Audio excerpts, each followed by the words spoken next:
The Man Who Never Gave Up, a story that will change how you see your life. Welcome back, dear listener. Before we begin today's story, I want you to do something for me. Just for a moment, stop whatever you are doing.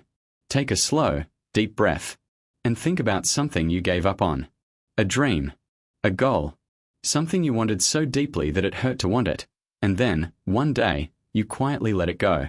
Maybe you told yourself it was too late. Maybe someone told you that you were not good enough.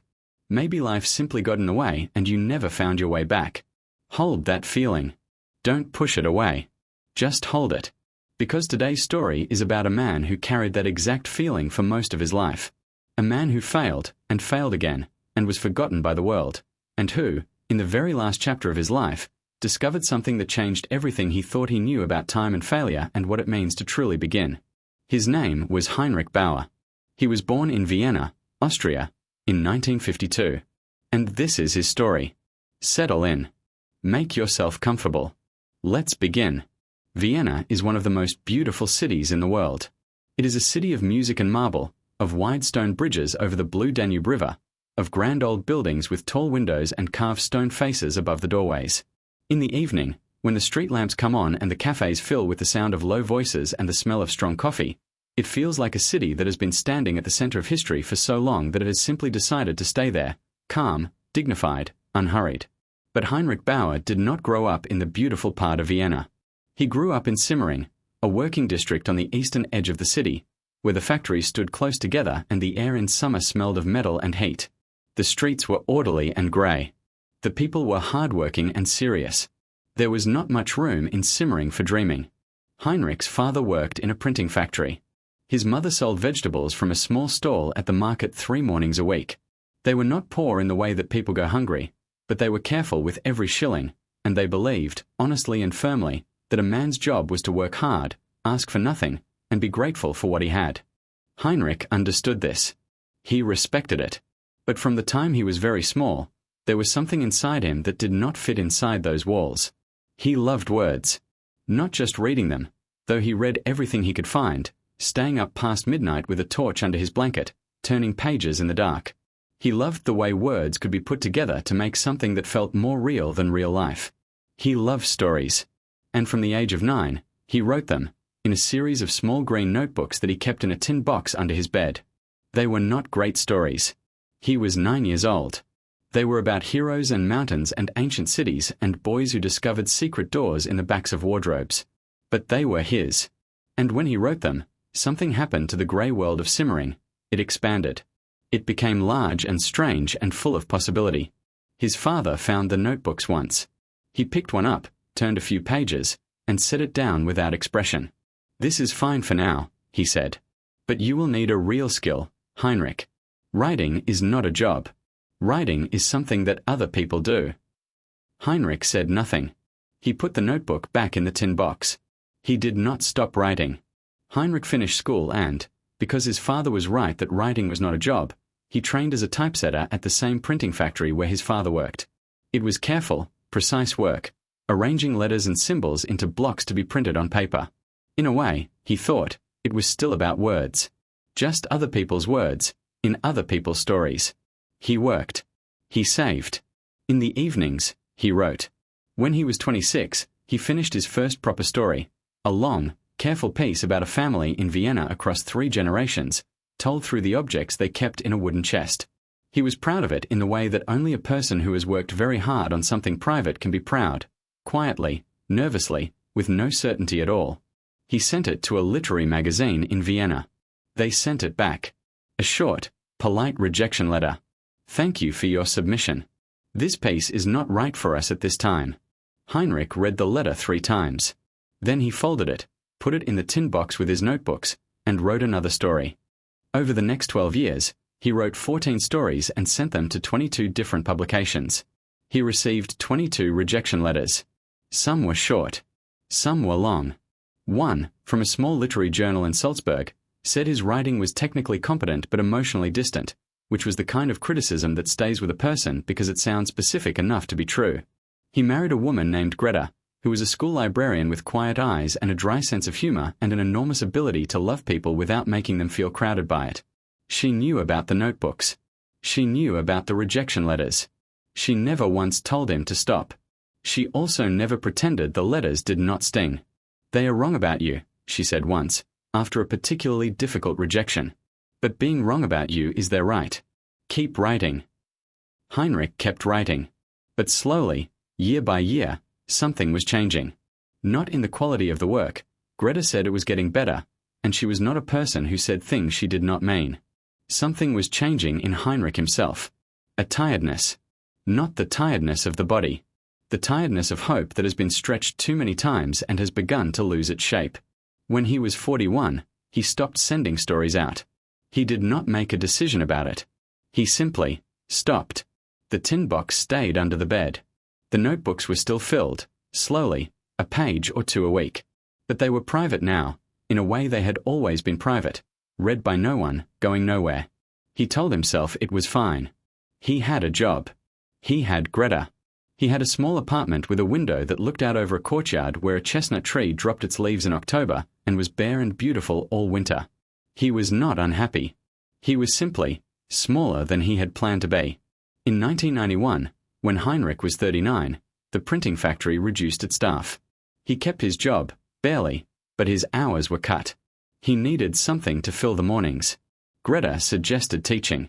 The local community center ran adult education classes and needed someone to teach basic literacy to newcomers, immigrants and refugees who were learning German, many of whom had arrived in Vienna from Eastern Europe as the borders in those years began to shift and open. Heinrich was not sure he was qualified. Greta told him that knowing how to read and write was, in fact, the main qualification required. He went on a Tuesday morning in October into a small classroom with 8 plastic chairs, a whiteboard, and 8 people who looked at him with a mixture of hope and exhaustion that he recognized immediately, though he could not have said from where. Their names were Mirela, Dariush, Oksana, Fatima, Andrei, Layla, Stefan, and a man of about 70 whose name Heinrich could never quite pronounce correctly, and who eventually told him to simply call him grandfather. They were from Romania, Poland, Ukraine, Morocco, Moldova, Iran. They had come to Vienna by different roads and for different reasons. Some had left everything behind. Some had brought their families. Some had arrived alone and did not speak of what they had left. Heinrich taught them German grammar. He taught them how to read a bus timetable and how to write a formal letter and how to count money at the market without feeling ashamed. These were practical things. Important things. But very quickly, something else began to happen in that small classroom. Heinrich started telling them stories. Not his own stories, not at first. He told them old Viennese folk tales. Simple ones, with clear language, so they could follow. And they listened the way people listen when they are very far from home and a story is the closest thing to warmth they have found in weeks. Then, one afternoon, Mirela asked him, "Do you write your own stories, Herr Bauer?" Heinrich paused. "I used to," he said. "Why did you stop?" He looked at the 8 faces in the 8 plastic chairs.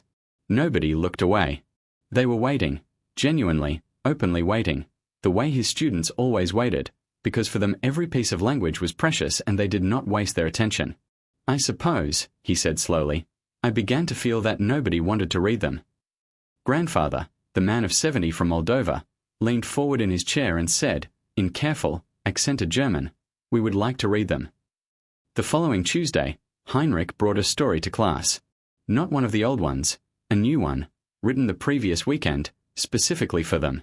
Simple words. Clear sentences.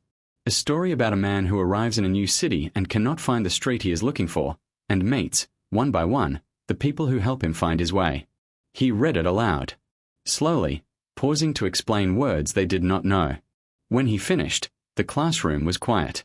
Then Oksana said, "This is us." And she was crying, a little, in the way that people cry when something is so true it hurts to hear it. Heinrich wrote a new story every week for the next 2 years. They became a kind of textbook, each one built around the vocabulary his students were learning, each one set in Vienna so they could recognize the streets and the trams and the markets.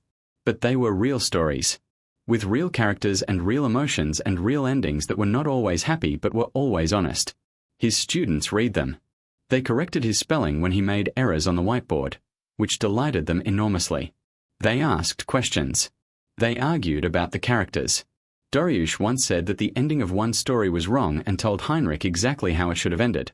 And Heinrich went home and rewrote it, and Dariush was right. At the end of the second year, Greta, who had been reading every story and saying nothing, which was her way of saying a great deal, placed a single sheet of paper on the kitchen table one evening. It was the address and submission guidelines for a small Austrian literary prize for short fiction. "Send them something," she said. She went back to her book. Heinrich looked at the paper for a long time. Then he went to his desk and opened the tin box. He found the story about the man who arrives in a new city and cannot find his street. He read it again, slowly. He changed 3 sentences. He added 1 paragraph at the end. And then, for the first time in 11 years, he put a story in an envelope and sent it somewhere. He did not win the prize. But the letter that came back was different from the 22 that had come before. It said that his story had reached the final selection, that the judges had found it quietly powerful and genuinely moving, that they hoped he would continue to write and to submit. Heinrich read the letter at the kitchen table. Greta was at work. He was alone. He read it twice, then folded it carefully and held it in both hands and sat very still for several minutes. Then he opened his notebook and began to write again. Over the next 6 years, Heinrich published 11 stories in literary magazines across Austria and Germany. None of them made him famous. None of them made him rich. But they were read, by strangers, in cities he had never visited, by people he would never meet. And each time he imagined one of those strangers picking up a magazine on a tram or in a waiting room and finding his words there, he felt something that was very difficult to name but was the opposite of small. He taught at the community center until he was 62. His students came and went. New faces every year, new names, new languages tangled with German, new stories of where they had come from and what they had left behind. He told them stories. They told him theirs. Some of those stories, with permission, he wrote down. When he retired, the community center held a small farewell. 8 chairs, the same as the first day, though the room was full now, standing along the walls. Mirela was there, now a nurse in Vienna's General Hospital. Dariush, who had opened a small cafe on a side street in the 2nd district and made, Heinrich thought, the best apple cake in the city. Grandfather, still going, 91 now and completely sharp, who stood up without being asked and said, in perfect German, that Heinrich Bauer was proof that it is never too late to teach and never too late to learn and never too late to begin. Heinrich walked home that evening through the streets of Vienna. It was October. The chestnut trees were turning gold. The street lamps were coming on one by one, casting warm circles of light on the pale stone pavement. He thought about the boy in Simmering who filled green notebooks and hid them in a tin box under his bed. He thought about the 22 rejection letters. He thought about the 11 years of silence, and the Tuesday morning he walked into a room with 8 plastic chairs, and the evening Greta placed a sheet of paper on the kitchen table and went back to her book. He thought about all the ways a life can arrive at the place it was always trying to go, not in a straight line, not on time, not the way you planned, but in the end, if you keep the notebooks, if you keep writing even when no one is reading, if you stay open to the classroom that appears when the door you were pushing against finally stops moving. In the end, it arrives. It is never too late to begin. It is only too late if you decide it is. Heinrich smiled at the chestnut trees and walked home through the golden light of Vienna. Moral of the story. Failure is not the end of your story. It is simply the middle. The people who arrive at something meaningful are not always the most talented or the luckiest. They are the ones who stayed, who kept the notebook, who got up one more time. Your dream does not have an expiry date, and the detour you are on right now may be leading you somewhere more important than the road you plan to travel. Thank you so much for listening today. It truly means the world that you are here, whether you are learning English, looking for a little motivation, or simply settling in for a quiet evening. You are always welcome here. Thank you.